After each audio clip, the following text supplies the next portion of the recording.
కూటమి ప్రభుత్వం అధికారంలోకి వచ్చిన ఈ 9 నెలల్లో రాజమండ్రి సిటీ నియోజకవర్గంలో 100 కోట్లతో అభివృద్ధి పనులు చేపట్టామని ఎమ్మెల్యే ఆదిరెడ్డి శ్రీనివాస్ చెప్పారు.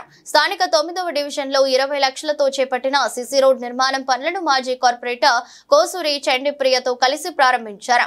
ఈ సందర్భంగా ఆయన మాట్లాడుతూ నగర అభివృద్ధికి నిధులు కేటాయించాలని అసెంబ్లీలో కూడా అడుగు పెడుతున్నానని గుర్తు చేశారు. త్వరలో రివర్ ఫ్రంట్ పనులు ప్రారంభమవుతాయని, దీనిని సంబంధించి టెండర్ కాంట్రాక్టరు ఫైనల్ అయ్యారని, అసెంబ్లీ సమావేశాల తర్వాత పనులు మొదలవుతాయని తెలిపారు.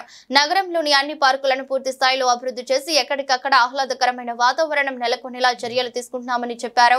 ఏదో ఒక పార్కు సుందరీకరణపై దృష్టి కేంద్రీకరించడం కాకుండా అన్ని చోట్ల ఉన్న పార్కులను సుందరీకరణ చేస్తున్నామని తెలిపారు. దీనిపై అధికారులు నిర్ణయం తీసుకోవడం కన్నా పార్కు అభివృద్ధి కమిటీ సభ్యులు వాక్ సలహాలు సూచనల మేరకు ఏర్పాట్లు చేస్తామని ఎమ్మెల్యే ఆదిరెడ్డి శ్రీనివాస్ స్పష్టం చేశారు.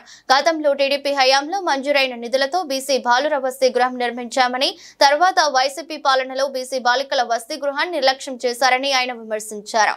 9వ వార్డులో అభివృద్ధి కార్యక్రమాలకి శ్రీకారం చుట్టడం జరిగింది. సుమారు 20 లక్షలు విలువ చేసే వర్క్ ఏదైతే రోడ్డుని నిర్మాణం చేసుకోవడం, దాన్ని ప్రారంభించుకోవడం జరుగుతుంది.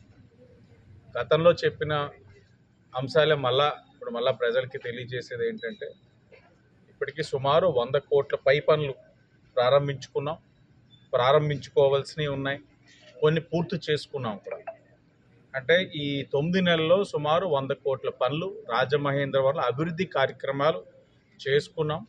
అతి దగ్గరలో ఈ అసెంబ్లీ సెషన్స్ అయిన తర్వాత గోదావరి గట్టున రివర్ ఫ్రంట్ టెండర్ కూడా ఫైనల్ అయ్యింది. కాంట్రాక్టర్ ఫైనల్ అయ్యారు. వాళ్ళకి వర్క్ని కేటాయించడం, దగ్గరలో ప్రారంభించుకోబోతా ఉన్నాం.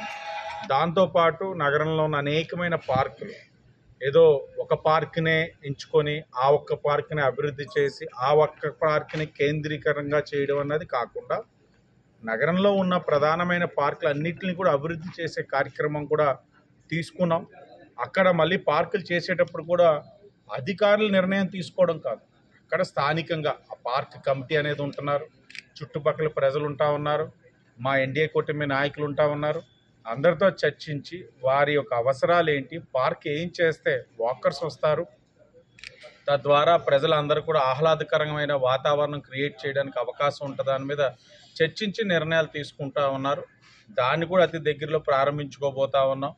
ఎప్పటికప్పుడు రాజమహేంద్రవరం సమస్యలపైన అసెంబ్లీలో కూడా లేవనెత్తడం జరుగుతూ ఉంది.